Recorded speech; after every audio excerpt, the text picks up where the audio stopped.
Hello, and welcome to another episode of Confessions of a Dog Trainer. If you're watching the video, there is like a little halo going on.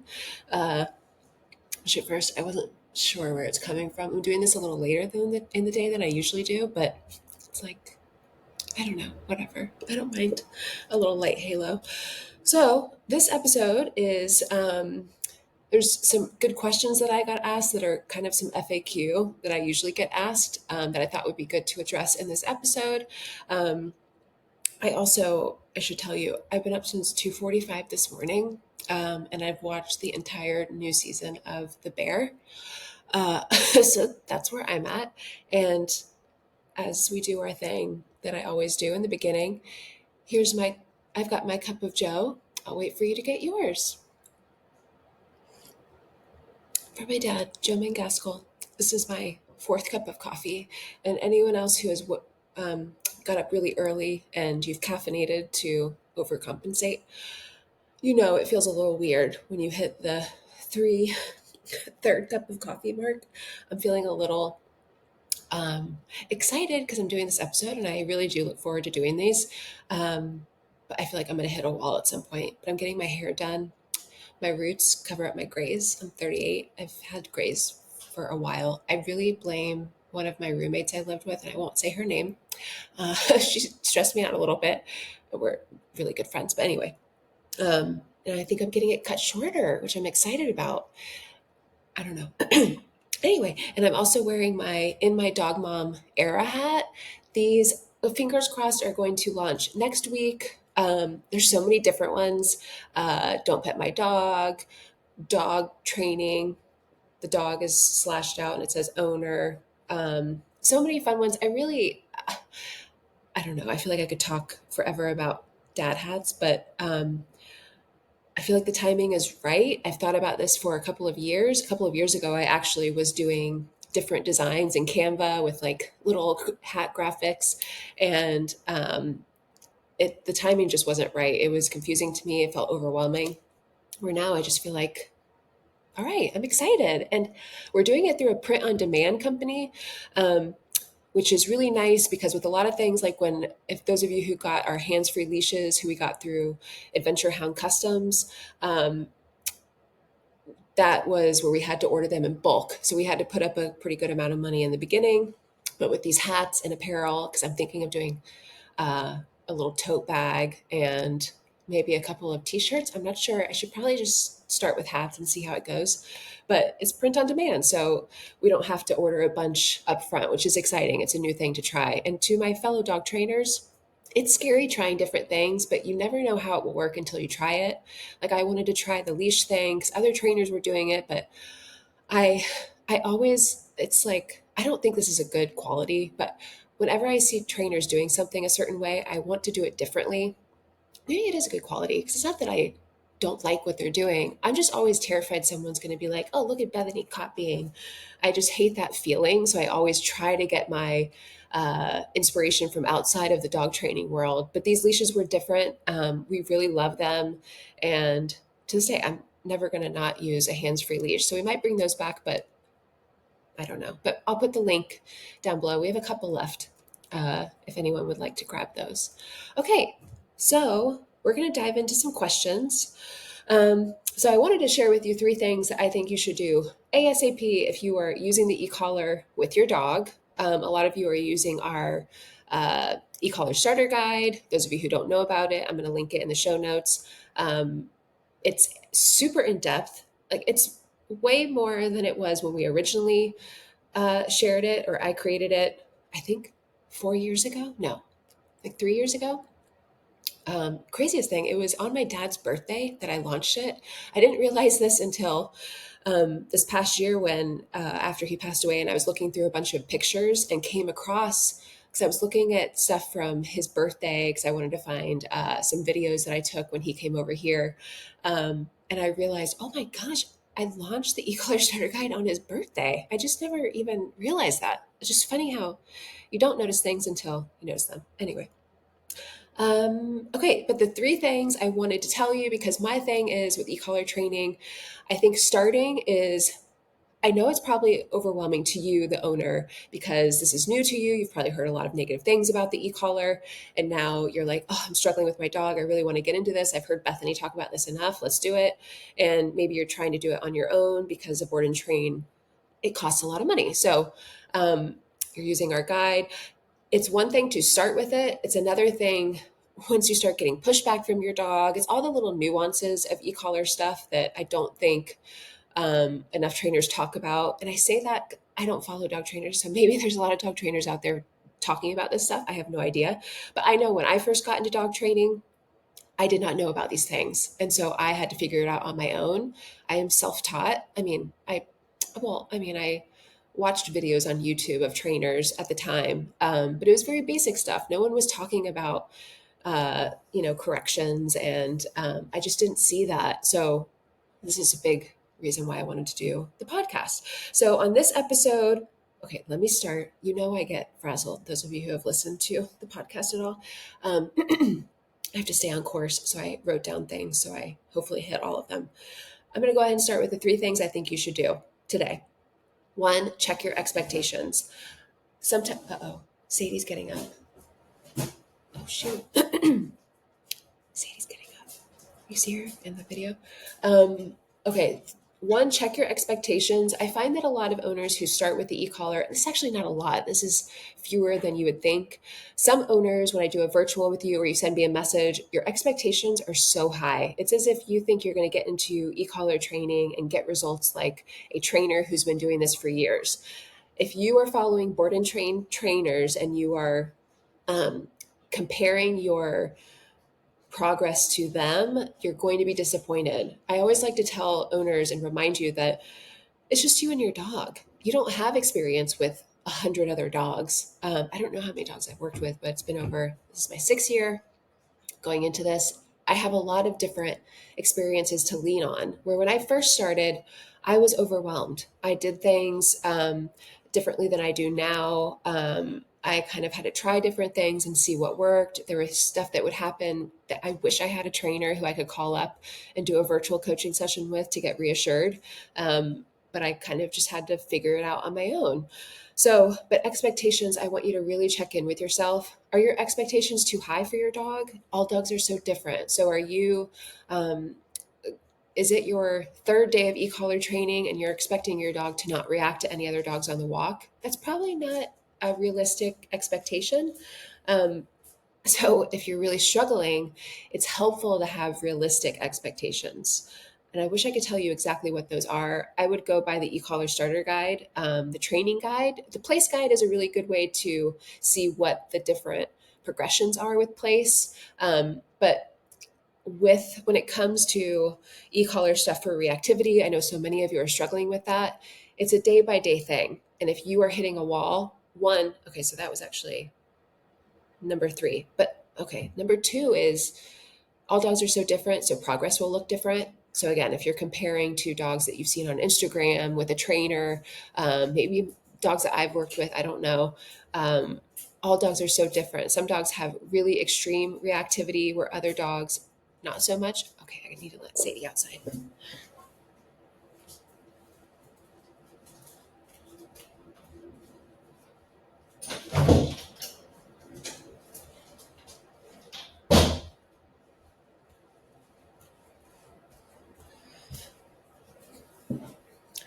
Okay, so some dogs have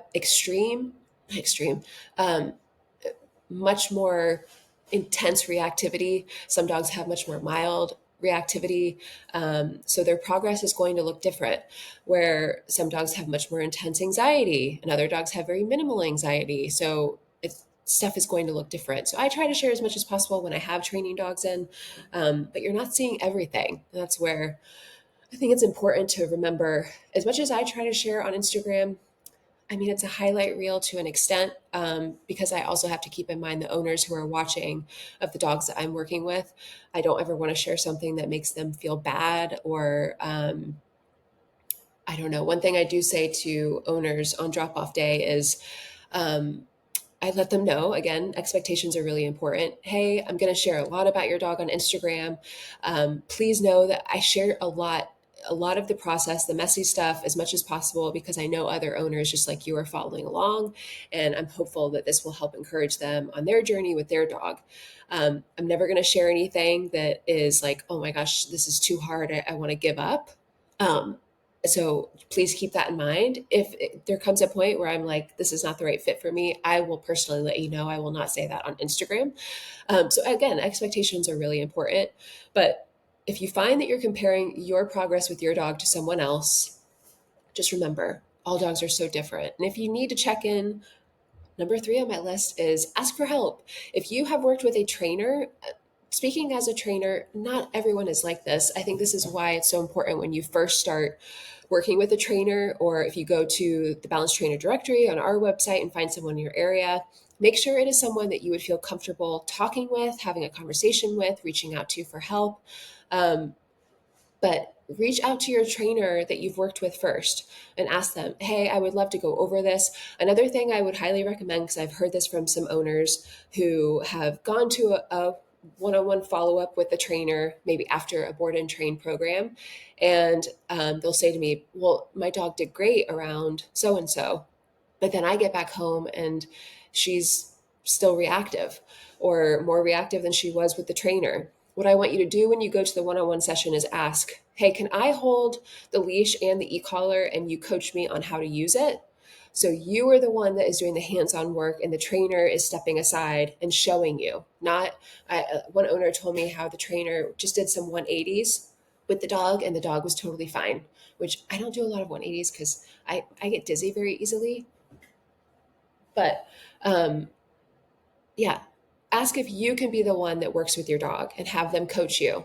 And especially if you are the kind of person who, like me, I don't like a lot of pressure on me. So if it was me, I'd be like, no, no, no, you show me, you take it, and I'll just watch. Because I'd rather be like a fly on the wall. But I would highly encourage you, because you are the one that is struggling with your dog. You are the one that's going to be walking your dog. Ask if you can hold the leash, you can hold the e-collar, and your trainer can coach you through it from a little bit of a distance. I think that would be really helpful. The other option, reach out to me for a virtual coaching session, or other trainers that you follow that you really like and you would like to talk with more. A lot of trainers now offer virtual coaching sessions. I'm going to link mine in the show notes. That sounds so fancy. I don't know. Show notes for some reason sounds very professional. It's just me adding links to my show, which is just me. But I'm going to add that there. It's 30 minutes. We can talk through whatever you'd like. It's a great, I like to call them reassurance calls. I should really change it on my website. And some owners will do multiples of them, but we can talk through anything that's going on and you can feel reassured that you're, doing things quote unquote the right way, or that we can change some stuff up. I talk a lot about e-collar stuff in those sessions, levels, whatever you need to talk through, we can talk through. So ask for help. All right, let's get into 13 minutes. Okay, let's get into questions. Let me take a sip. Okay. I also got my water, hydration. Okay. I love this question from Savannah. Hello. Did you always love e-collars? What was your first experience when introduced? So I got into e-collar training because I had a dog who, Theo, he was giving us a lot of issues, things I had never really heard of before or seen with such a young dog. And I looked up, I think, training. I didn't even really know about e-collar training. We used an e-collar with our two older dogs, Sadie and Charlie, but mainly for corrections for fence fighting in our house that we were renting. We had a see-through fence, one of the chain link fences, and they would fight at that fence with the backyard neighbors. So I used it. I had a dog tra I got for them, and would just correct for, uh, I don't know, barking at the back fence or running. So that's how I knew about e-collars. Um, so with Theo, I looked up videos, found a bunch of videos with some trainers I liked on YouTube, started using it with him. I initially was nervous about using it, to be totally honest, because it can be overwhelming. I remember one time when I was a dog walker, and a dog walking client of mine who I adored, she was my favorite, very kooky, but I feel like she kind of felt like I was her daughter or something. I don't know. But she had three dogs. She was one of my first dog walking clients on my own because I originally worked for someone. And then I would go and walk in this neighborhood every single day with our two dogs at the time, Charlie and Sadie, kind of trying to manifest my dream dog walking client owners in that neighborhood because it's a bougie neighborhood, big houses on a lake. It's like my dream neighborhood. I would walk there every day, just like hoping someone would stop me and ask me to walk their dogs. Sure enough, I swear it was like a week into it, total fluke or, serendipitous. And she asked me about the leash I was using because it was a dual leash. And she was like, oh, I could really use one of those. I have three dogs. And they owned a local restaurant. And I'll never forget, she said, my name's Jen, and I'm terrible at remembering names. So I was like, Gin like the drink. Okay, or liquor. Gin like the liquor. Got it. And she ended up having me walk her dogs twice a day. She would tip me so much, give me wine. It was great. Okay, what was I going with this? Oh, so one day, because she had a Great Pyrenees, was one of the dogs. The other one was like a hound Rottie mix. And then the other one was a cream golden sugar bear. Oh my gosh, I miss them. And super sassy. But her Great Pyrenees buddy, let me let Sadie in.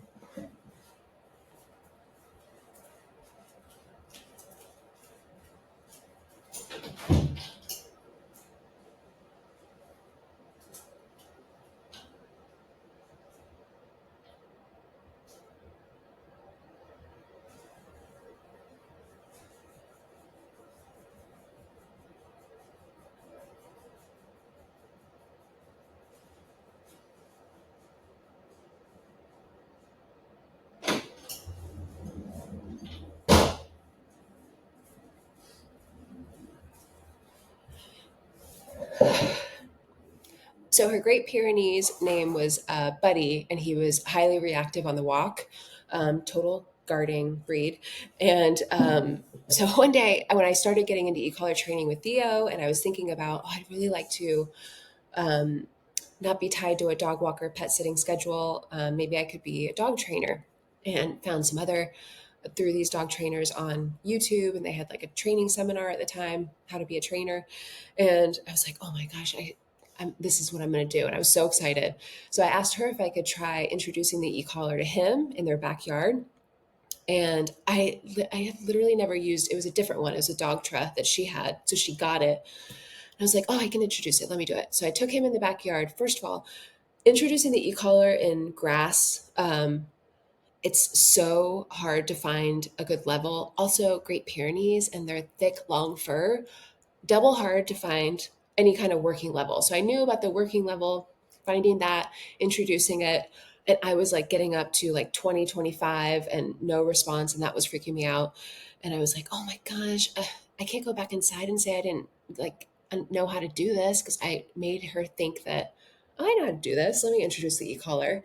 And I was so nervous, and her husband was there at the time, and he was very, not her husband, her longtime boyfriend, he made me nervous. He just had like a weird energy about him, not like sweet like her. And I was like, oh my, I cannot go back inside and say I didn't know how to do this. So I went back in and I was like, okay, so that's our first session. I'm going to do it again next time. A side note, which is just kind of interesting. Um, I was their dog walker, and they were struggling with dogs jumping at the front door. So they had these three big dogs who would just go nuts when people would come inside. And Jen wanted to stop that. And I didn't know anything about like how to stop that stuff at the time. So she called a local dog trainer who came by and brought a fire extinguisher, to blow at them when they jump. So he'd open the door and blow the, and I don't know if it was like a legit fire extinguisher, because don't those spray like white stuff everywhere? But it was something that was like loud and had a ton of air, not just like one of those small air compressor things. It looked like a legit fire extinguisher. And sure enough, they backed up, and but that was about it. And then we went for a walk, and he was using flexi leads with them. And I remember asking, because I had been watching a lot of Dog Whisperer, Cesar Millan stuff. I was like, well, shouldn't like they be closer to you? Like, is it okay for them to be out in front? And he was like, oh yeah, that's not a big deal. And I was like, okay. And then when he left, I was like, what is she gonna do? Like, get her fire extinguisher out every single time someone comes over? It was just bizarre. But at the time, I didn't know anything. I was like, oh, yeah, okay. That seems like a way to do it. Wild. So anyway, my first experiences with the e-collar were fumbly. I my first board and train dog. It was actually my second board and train dog, who had some serious anxiety in the kennel.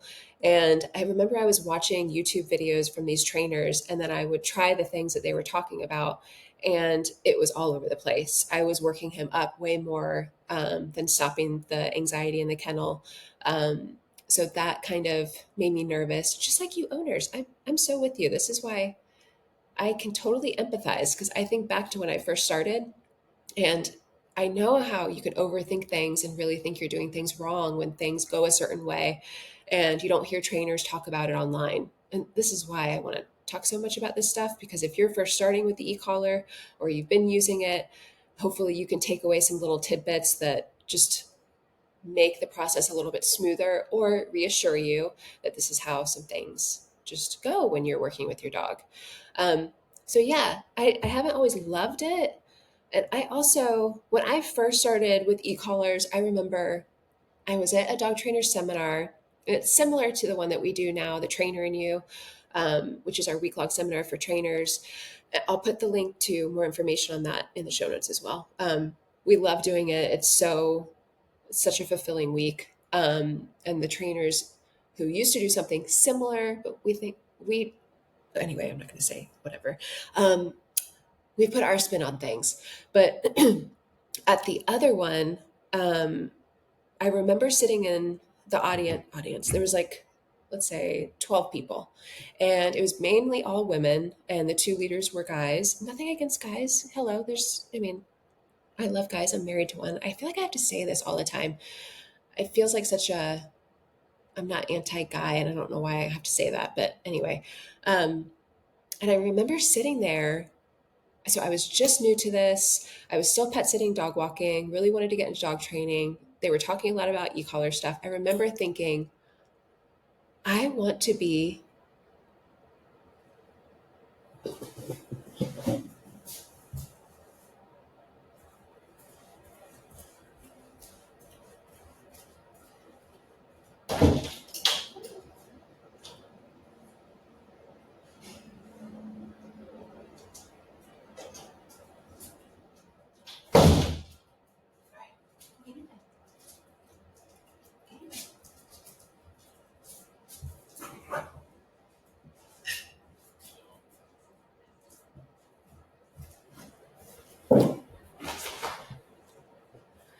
I remember sitting in the audience and thinking, I want to be like the e-collar queen. And this sounds very like egotistical, I think, but it really was coming from a place of, I want to spread awareness about this. I want to represent women who use the e-collar. I felt like that was really missing in the dog training industry. It's so different now, and I feel so old saying that. But like 6 years ago, barely anyone was sharing about the e-collar. Definitely not cute graphics or this. Bethany back then would just freak out over this, or like one of our hats that's going to have a cute little e-collar on it. That did not happen. So I remember really feeling like, oh, I want to represent like women who use this tool. I just felt like it was missing, and that really drove me when I went back home and started working with dogs. It was a huge motivation for me. So I really didn't have experience with them, but I was getting the sense of, oh, this can be so powerful for owners, and I knew it was for me just using it with Theo.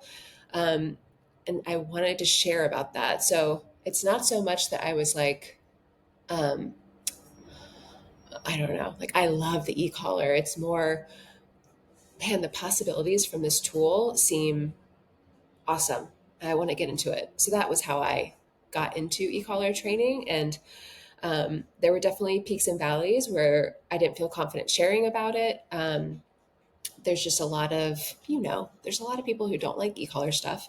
So I didn't want to draw that attention necessarily. But I remember I did a video where, and this is I would not do this now. This seems like silly, but I had like the group from that trainer seminar, probably similar to you with the Trainer and You girls, where we could bounce ideas off of each other. We'd message each other like, oh my gosh, I just got this message, blah, blah, blah. And I got my first negative comment on Instagram. I did a whole video on it. I was very into videos at the time. Um, and I did a whole video on it. And I was like proud that I got a negative comment. Bethany today, no, I'm not proud of that. It's not fun to get negativity online, no matter what it is. I don't want the attention. Um, don't like it. But that doesn't mean I won't share stuff that might be controversial. Okay, let's see. So a couple people asked this question. It's about collar smart dogs. You can call it, they called it collar wise. Someone else called it collar aware. And I thought this might be helpful for any of you who come across this. I've been training my dog with the e-collar and he's now become collar aware. So what I call collar smart. And it seems like his personality changes. He just sits around. Do you have any tips that could help? And someone else asked, what should you do if your dog becomes collar wise?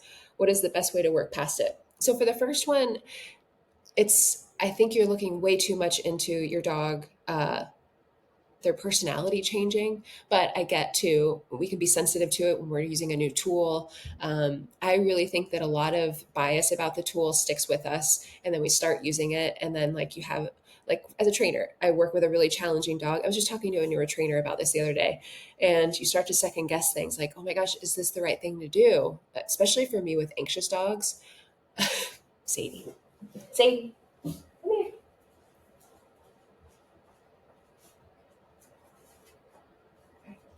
You bet. Come on. You bet. All right. Lie there. Come here. Down. Down. Down. Down. See you again.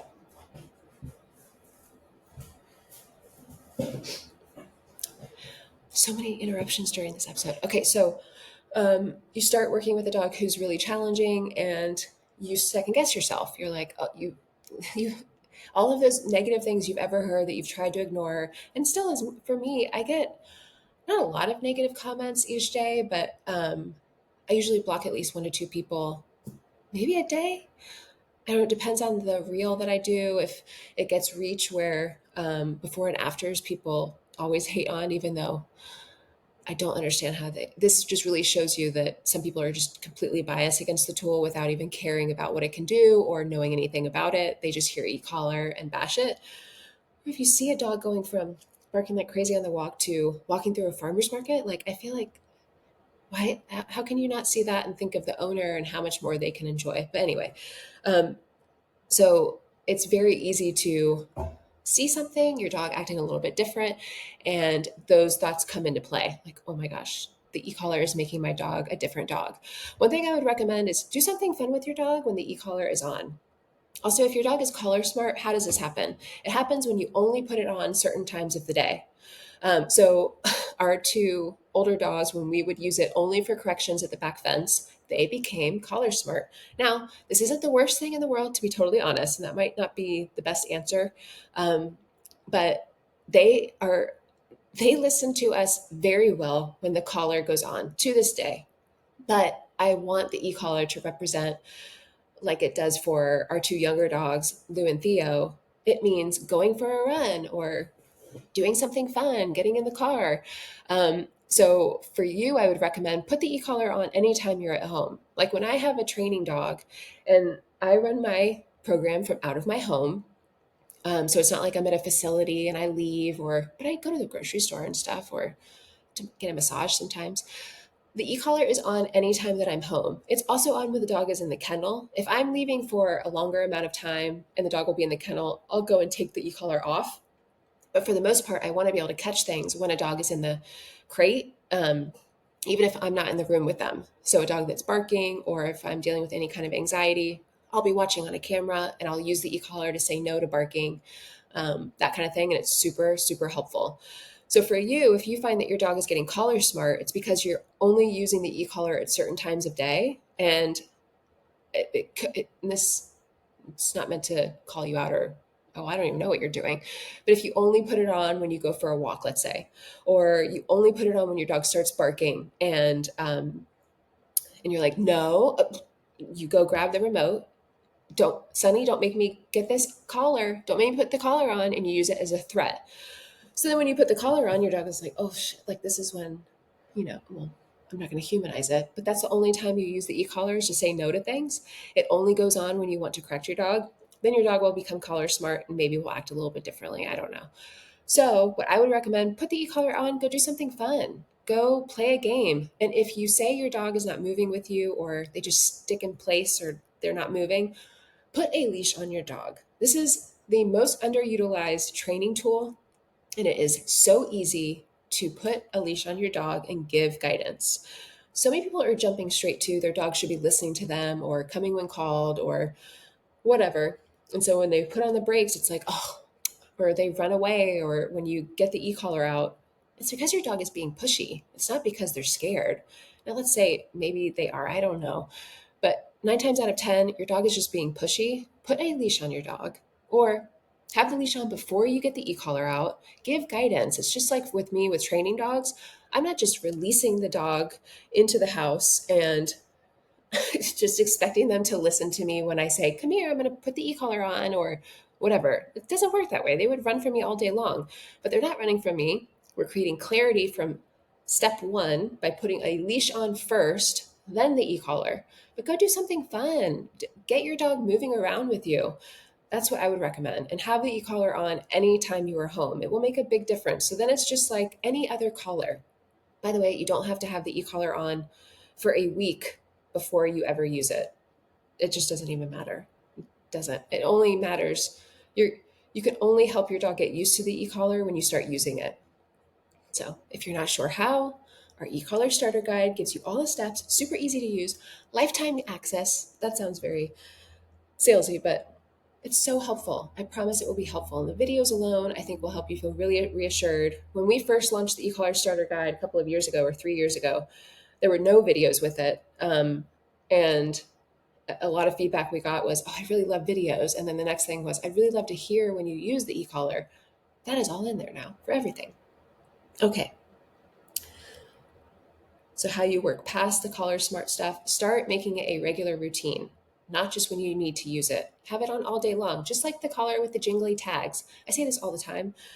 Think of it just like that. Your dog doesn't have that on because they're getting lost every single day. It's in case they get lost, just in case. Like wearing your seatbelt. We wear that because just in case if we get into a wreck, we want to be safe. It is the same thing with the e-collar. All right. Let's see. Do you think the e-collar can be used with any dog? What if they're scared of it? So there are some dogs. A good example, if you again in the e-collar starter guide, if you watch the Sam videos, also Sunny. Sunny's a good one.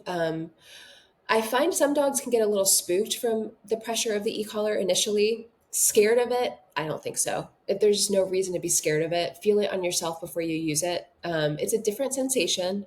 It can get uncomfortable the higher you go. It definitely does get uncomfortable the higher you go. Let's not, I don't know. That's the reality of using this tool.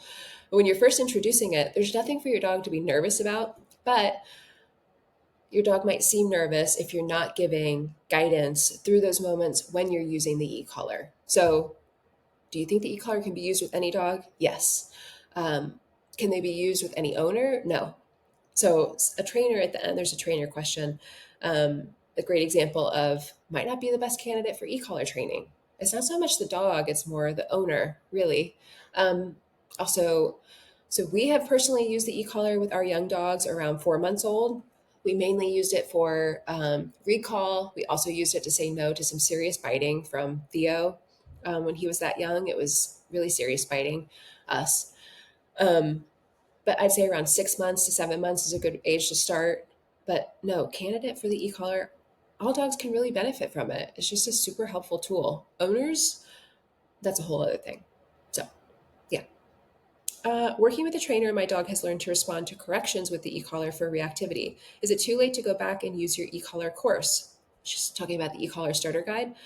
Um, I don't think so. I think so. I've worked with owners who have been through a different board and train. They live in a different state, and they purchased our e-collar starter guide. One is extra information, just so they could refer back to it. because maybe the other trainers didn't have something. So they like to have it as a reference. You can go back and reintroduce the e-collar. I've worked with dogs who their owners used an e-collar that had only like 10 levels. So that's very different than the one that I use, which has 100 levels, the mini educator or the micro mini educator, which is great for small dogs. Um, but I you can always reintroduce the e-collar using the protocol that we use in the e-collar starter guide. You can definitely do that. I think then it would be nice just to know what are the lower levels you can use, even introducing tone if you have the mini educator, so you can switch the vibrate button to tone. That would be really great for recall. But yeah, you can totally reintroduce it. I do it pretty consistently with dogs I work with. Why use tone instead of tone being your voice? This is a good question. So actually, when I first started using tone on the e-collar, I got some pushback from other balance trainers who were like, "Why would you use that when you could just use your voice to call a dog to you?" So tone, if you don't know what this is, it's on the e-collar, the mini educator. It's a sound. So um, you compare the tone, so beep, with the stim. So stim is short for stimulation, levels 1 through 100. It is so helpful for recall. I didn't use it the first couple of years of training, maybe first 3 years. And then when I started using it, I found a huge difference with the dogs I worked with because they can learn so much quicker. They respond so much quicker. Where when you're just using the stim, you have uh, to make recall non-negotiable, so it's a very reliable recall, you would have to correct with the e-collar. So you could say, Jimmy, come. And if they don't come, you would follow through with a correction on the e-collar with the stim, the levels 1 through 100. That's the mini educator. With tone, what's so great is I have found it to just be a really great way to teach what the e-collar, tone, and the stem means. We cover this in the e-collar starter guide. It's one of the newer things that we added in there. It's a session where there's no leash and you just pair the tone with the stem. And so when the dog gets closer to you, the stem goes away. They're not going to feel the e-collar. When they get further away from you, they feel the e-collar. So it's kind of like the further you get away, you feel it. Closer you get to me, it goes away. And I pair the tone, beep, with the stem.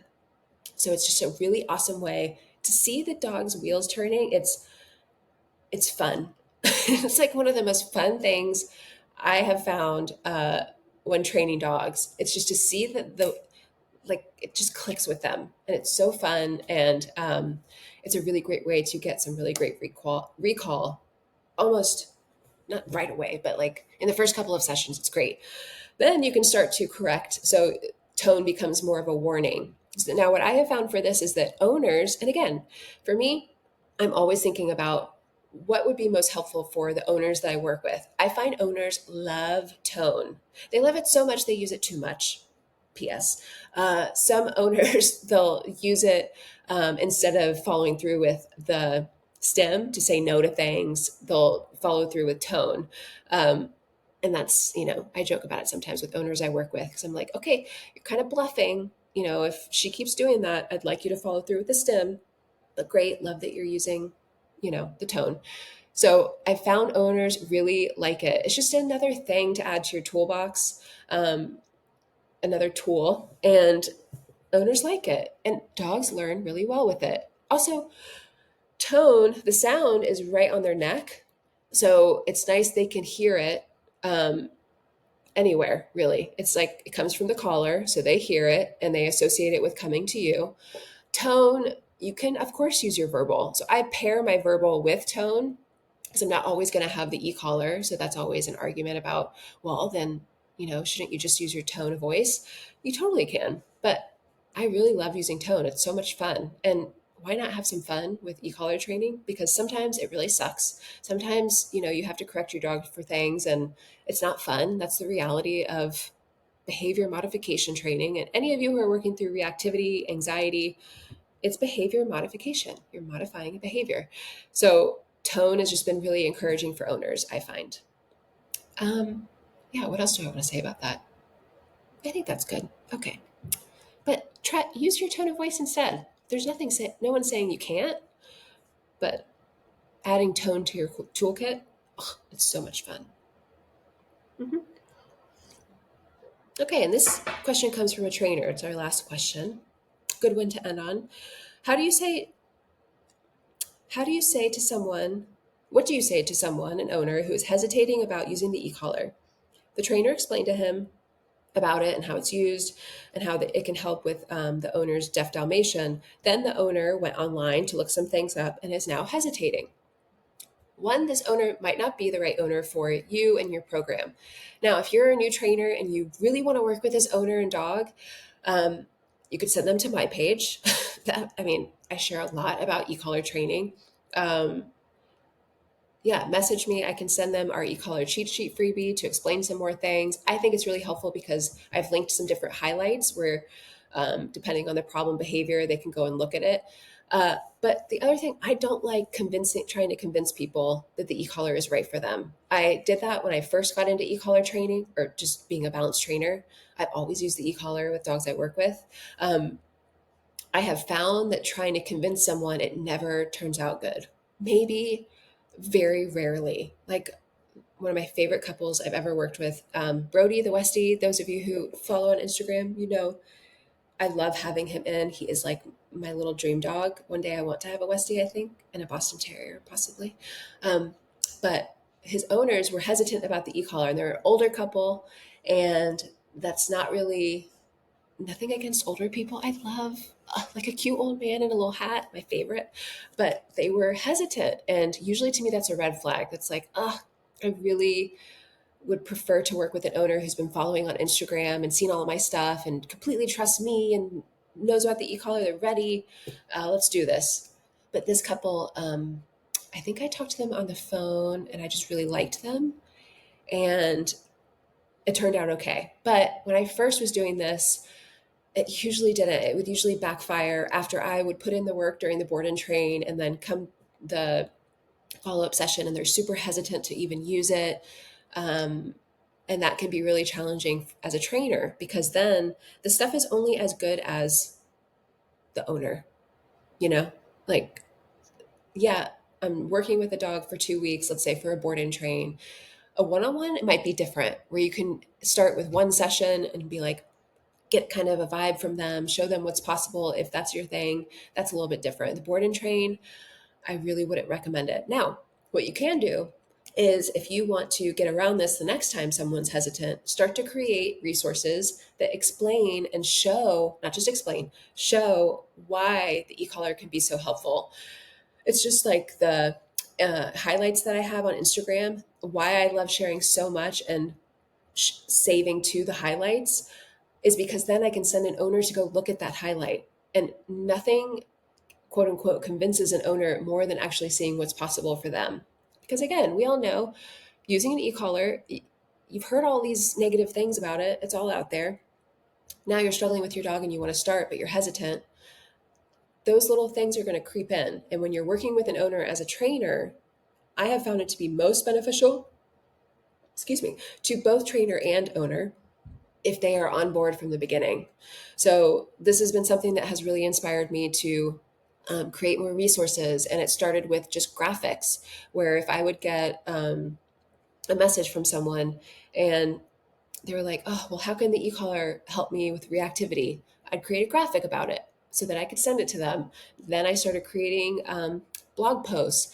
Then I started creating our ebook training guides so that I have something that I can send to that person when that question comes up again, because it will. So you could create a resource. How can the e-collar help with for owners with deaf dogs? I think that's a great resource. I don't even know if that's out there because the e-collar can be really helpful. You wouldn't use tone, but it's a great tool when working with deaf dogs. So that's something to think about. Channel that. Like for me, it would be slightly frustration of, "Ugh, I know I can help you. I know I can help your dog, but you're listening to Google and all these different people. Why aren't you listening to me?" Turn that into fuel to create resources to help the next owner who is asking questions. That's also why I like doing these podcast episodes because I can talk about the things. Hopefully, someone gets an idea from a question I've said where it's like, oh, I haven't heard it that way. Great. That's just what I needed to hear. But start with creating some new resources or saving videos, work with your dog maybe and save it to a highlight.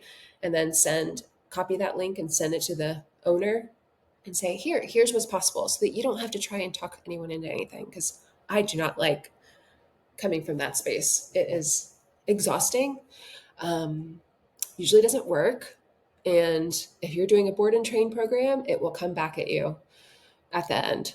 I just think, I don't know. That's just me. All right, y'all, but I hope that this was helpful. E-collar stuff, we'll keep sharing. And this week, so it is June 27th. I'm hoping by next week our hats are available. And I can't wait. I love this one in my Dog Mom era. I love how the font turned out. All right. I hope everyone's doing well. As always, please message me on Instagram if you have any questions, or please let me know that you listened to this episode. If you have a question, it's just nice to know that you came from here. I'm always so curious. And if you need more help, check out the resources linked in the show notes. E-collar Starter Guide is a great one to start with if you are curious about e-collar stuff, but you want a guide to help you get through it. It gives you step-by-step instructions. And with our new problem solver guide at the end, chef's kiss. All the things you need to know. All right, y'all. See you next time. It's not a touchscreen.